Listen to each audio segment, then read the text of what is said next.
Century Village. My name is Ed Grossman, and I'm running for the office of UCO Treasurer. I'm a practicing CPA in both the state of Florida and the state of New York, and I've been in practice for over 50 years. I'm running for treasurer because I feel our current administration has deteriorated the value of the reporting that we get as owners. What is the most important function of a treasurer? The most important function of a treasurer is to protect the assets of the corporation, namely here, UCO. I was the senior financial officer of a subsidiary of Merrill Lynch and K Corporation. Both of corporations I believe you know very well.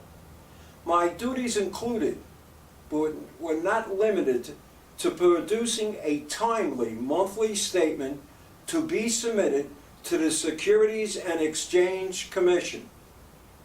That statement had to be in compliance with all the current regulatory and CPA rules. In order to be ratified for that office, I was interviewed by the directors of these corporations and asked the following question: what are the duties of the directors of the corporation, and what are the duties of the officers of the corporation? As treasurer, I had a dual reporting responsibility. That to the directors, that's you, the delegates, and to the president of the corporation. This procedure ensured that the directors remained in charge, that's you again, the delegates, and that the president could not intimidate the treasurer, which is a very important position.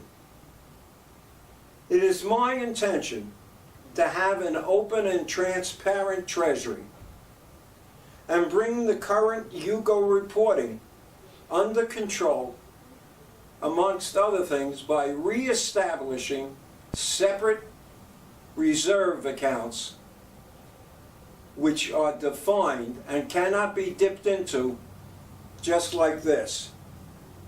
I also intend to have volunteers doing internal audits on a regular basis in order to better control the expenses. And I volunteer my time to come in and go through the books and audit it. That's my motion. And vet them. And bring in income to the village. That income will reduce your overall dues. In the past, I researched two very important types of income and made it known. No one ever did anything about it. Now I'm investigating two other important types of income, which, if they qualify, will substantially reduce your dues. What have I done for the village since I've been here? Well, I've been on the board of Wellington A since 2010 and was a delegate. And since 2012, I've been the president of Wellington A, as well as one of the delegates. I founded and am president of the Century Village Messenger Club, the only club in the village which discusses what items are not necessarily brought to the table by UCO and hears various complaints from both delegates and unit owners. Unable to get a fair shake on the UCO reporter, well, let me tell you, I volunteered to be a reporter 3 years ago, and I believe I'm probably the only one in Century Village that had an interest in 3 operating newspapers which ran for a profit. That being the Smithtown Messenger, the largest city in Suffolk County, the Islip Messenger, which is the center of Suffolk County government, and the Ronkonkoma Messenger.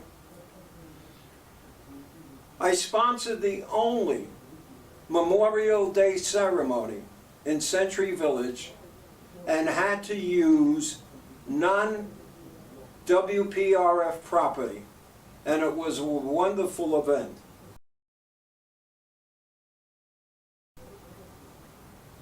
I am now sponsoring what I call the People's Forum, which is on February 24th at 10 a.m. in the clubhouse party room. That forum is open to every single candidate running for office. It will not be structured limiting people to 2 or 3 or 1 minute. Every candidate is welcome, and we've invited him. For those of you who have not responded, and you have to respond, please call Marilyn Pomerantz at 561-686-9011 and 561-758-4228, because you must make a reservation so we can fit you into the schedule. Others interested would have to call the same number, as we're almost completely full.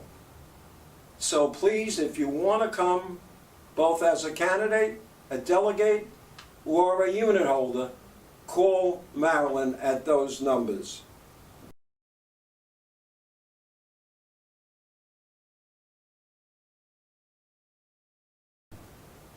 I'm an interested party. I want this village to be back to where it was. I want it on a fiscally sound basis with totally open books.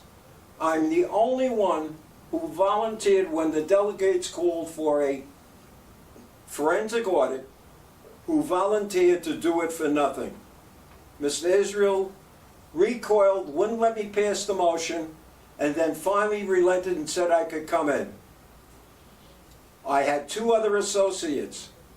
One, the former president and treasurer, George Lowenstein, and one, the former treasurer, Dorothy Tetro, who were going to assist me. We came in on Monday, we were thrown out.